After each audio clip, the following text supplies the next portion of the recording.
isang unggoy na Yung isang unggoy. Ano ba yan? Ano ba yan?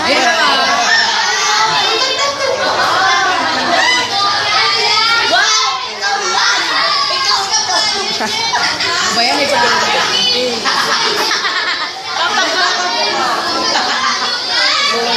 Ano ba yung si Ford? Dan, Ford. Tower Dan. So, ito yung ibang lahi o Ford!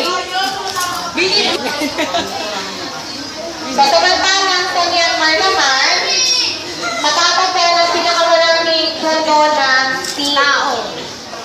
So, ito ang puno ng... Ba't may puno? So, namalaki yung dahon kasi naka-close up.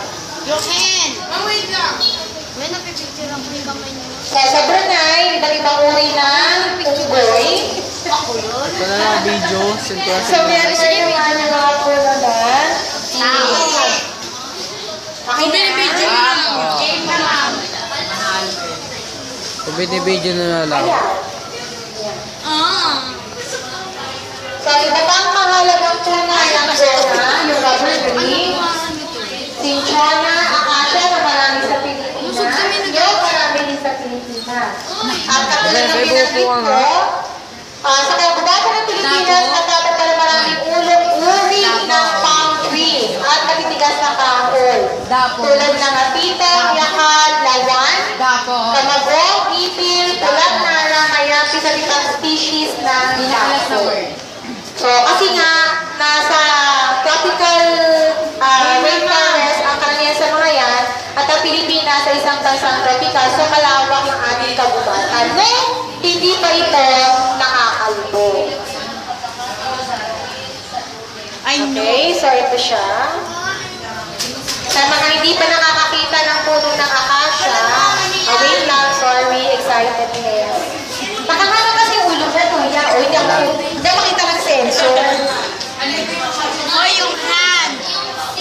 Gano'n ko lang kasi nag-reflect yung ano. Ha? Iba yung acacia nila. Unang nyug talaga. Hindi yan puno ng nyog. Puno ng nyog yan. Puno siya ng nyog. Puno ng nyog yan yung pinatutuyo. So, hindi siya puno, obviously. Lalakbay. Okay? So, bukod sa mga matitibay at matitigas na punong kahoy, matatagpuan din sa rehiyon ng Timog Silangang Asya ang mga sumusunod. So, ayan. Karamihan dyan makikita natin sa Pilipinas. At ang sabi nga dito, tayo ay nangunguna sa produksyon ng isang nyog at ng kopra. Kasi nga malaking bahagi ng taniman sa Pilipinas o ng kapatagan sa Pilipinas at sinasatamnan natin ng nyog. Kasi ito yan, no? Next na, ma'am. Zoom in, zoom in, zoom in. Shooming. Wala siyang dala. Smartphone ba yan? Wala siyang dala. Smartphone ba yan? At siyang Wizard of Oz, itiklop mo. Hoy, ba't yung pinapakalangan yan?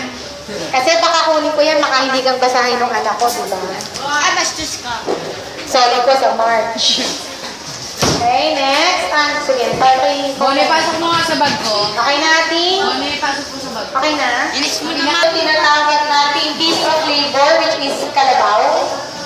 Of course, sa mga baka, baboy, kabayo, kambing, at manok. Manok. Favorite na karamihan sa mga kabataan, manok.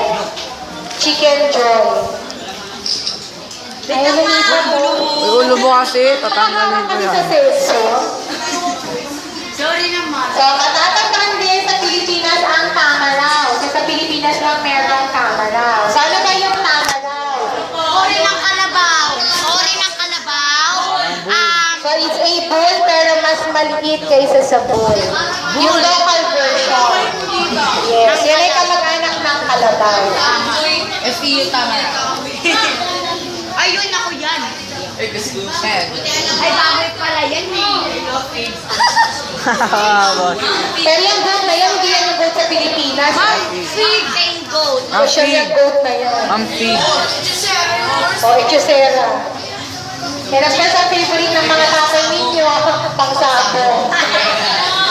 Inahe. Nililina ko lang, ang goat na itis ay hindi natatagpuan sa Pilipinas. Ang goat natin ng tsunay. Mami, ba meron? Kung meron man, maliit lang. Sa shell na goat ite. Mami, saan yan? Saan bansa na? Usually sa malalamig na bansa. Mountain. Sa mga mountainous. Mountain dew. Yan nga, doon Mount Everest. Okay, next. So, ito naman yung mga kilalang mga rivers na nasa timog silangang Asya. So, ayan na. Hindi ko lang yung isa-isahin. May reflect kasi yun daw. Kaya nga eh.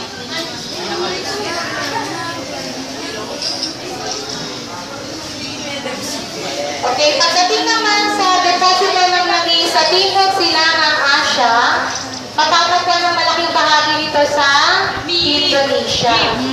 At sabi nga, dito rin, nakukuha ang higit sa 35% ng LPG o yung liquefied petroleum gas. Ay, nako. Okay na? Yes, ma'am. I-ano nyo ako, itag nyo ako sa group nyo para i-post ko yan doon. O, i-add nyo lahat. So, ito naman yung mga yamang mineral sa Timog Silangang Asya. Ilang ibang bansa sa Timog Silangang Asya. Of course, first one is Brunei na meron langis at natural gas. Sa Cambodia, na merong mahalagang gemstones. Katulad ng zircon, sapphire, at ruby. Sa East Timor, na may ginto at petrolyo, ganun din ang natural gas.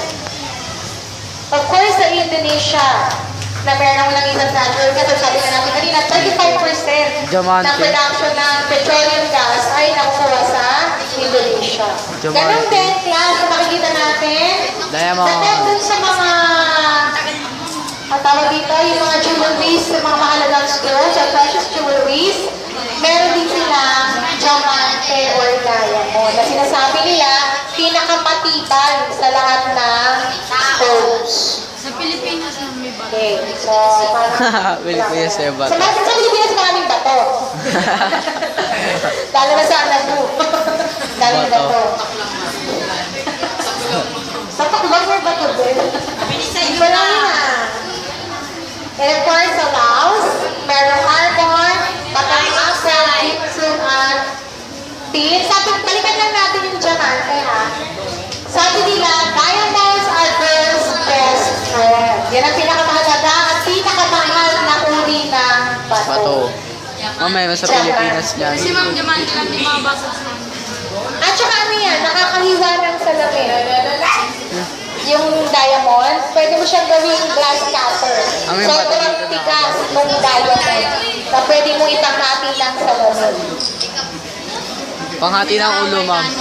Malayo pa lang sa loob ng diamante. Social ka, pag may kaaway ka, salubungin mo ng diamante. Aawayin na lang kita, di ba? Kasi sasalubungin yan ng diamante eh. Aboy, away ka Social. na. So, ito naman Pilipinas. yung Ilan ba yung sa mga bagay na makukuha sa Malaysia, sa Myanmar, sa May ginto. Pilipinas, at Singapore. So, Ay, ma'am. pag sinabi natin gulat, okay. Sa Pilipinas, nandun yung tanso at ginto. Ang Pilipinas ay isa sa pinakamalaking producer ng ginto sa buong mundo. Third, ang problema, hindi naman yung ekonomiya ng Pilipinas ang nakikinabang, kundi yung mga private investors and private companies. Sayang kasi, malaking sagulat sana ng ekonomiya ng Pilipinas kung sa gobyerno na pupunta yung kinikita dyan. Okay na? Punta tayo sa pinakahuli, ang Timog Asya. Anong question na? So, ito naman yung sa Timog Asya. So, very much si Daddy, masamang influensya na niligaling yung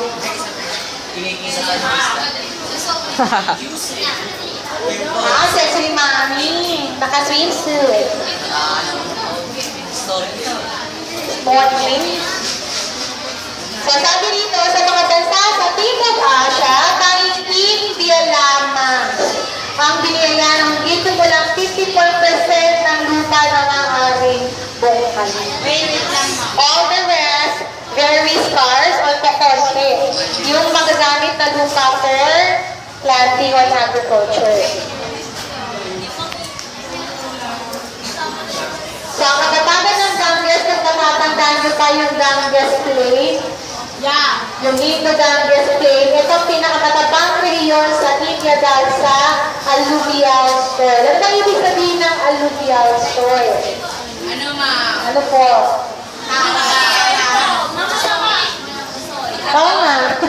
Alluvial soil. Ano ibig sabihin ng alluvial? Alamin nyo. Kasama sa test yan. Ay, meron na palang definition.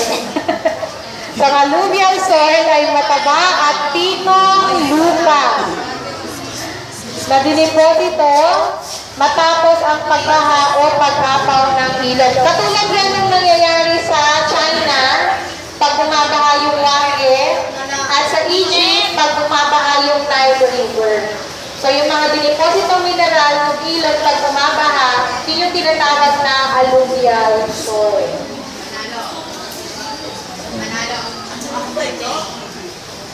Okay, at sa mga lupang ito ay tinatanim ang mga sumusunod na produktong agrikultural. Okay na, kung na isa kami, kinukunan nyo lang naman ang picture eh.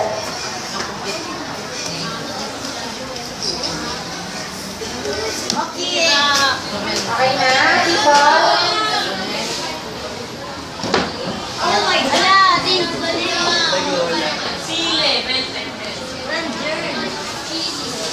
Chili. Gordy. So, Barley. dito ng mga Barley. ang Yeah, barley. seeds. Ang staple food ng mga Asyano, palay. Barney. Ang substitute para sa palay, Corny. at ang mga Barney. Barney. Nakaraniwang ginagawa para sa Barbie. wine. Barbie ko. Ito si Angel. Alam niya lang yung kung gawa yung laruan niya. Cactus. Sabi dito, ang Afghanistan ay kilala sa pagtatanim ng opio or opium. Ito ay isang droga. Dahil pinagpapawal. Pero plus kasi, Ang gamot din. ginagamit kasi yan bilang gamot. So, although pinagbabawal, ang opium ay ginagamit na isang gamot, particularly sa mga cancer patients na malala na yung kalagayan. Kasi nakapagpapamanli dyan ang sakit. So, pag masakit na yung mga katawan nila, ine-inject sila niyan, opium at saka morphine para hindi nila malamdaman yung sakit. Yung mga sundalo, nag-inject din sila. Para kung mapatulan man sila ng paa, hindi nila nararamdaman yun. Pag bumabalik na rin sila. Bakit? Kasi nakapagpapamanli dyan ng kalamnan o ng muscles. Kaya ito siya, pag hindi pa siya nakaprocess as a drug. So, sabi nga, ipinagbabawal yan ng pamahalaan. Pero, marami pa rin nagtatanim niya. Parang yung marijuana, di ba? Gusto nilang i-legalize ang pag-manufacture ng marijuana. Kasi gamot kayo sa mga autistic, sa mga may sakit. Oo. Dati naman na siyang bawal. Kaya lang, merong mga bansa na legal ang pagtatanim ng marijuana sa Peru. Very good. Thank you, Binilini Montero. Next. Okay, so samantalang sa Nepal, namigit yan ang kanilang yamang gubat ay 27%. At dahil nga yellow o mataas yung altitude ng Nepal, masyadong malamig ang weather doon. At karamihan sa mga kagubatan, ang mga kagubatan ay matatagpuan sa mga bulod o matataas sa bundok ng bulubundok ng Himalaya. So sabi nga natin, di ba, snow-covered or snow-capped ang mga bulubundukin sa Himalayas.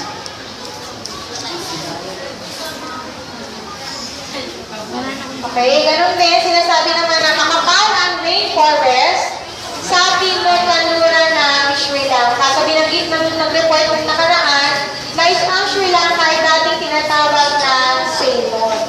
So kasama sa kanyang mga pinagkukunang likas na yaman ang mga palm trees tulad ng nyog at ng mga palmera. Kaya nga palms. Ano ba yan? Panchi. Pepsi. Ay, tatanungin mo ba ng picture yun? O, ayan. So, yun yung mga halimbawa ng rainforest, yung matataas na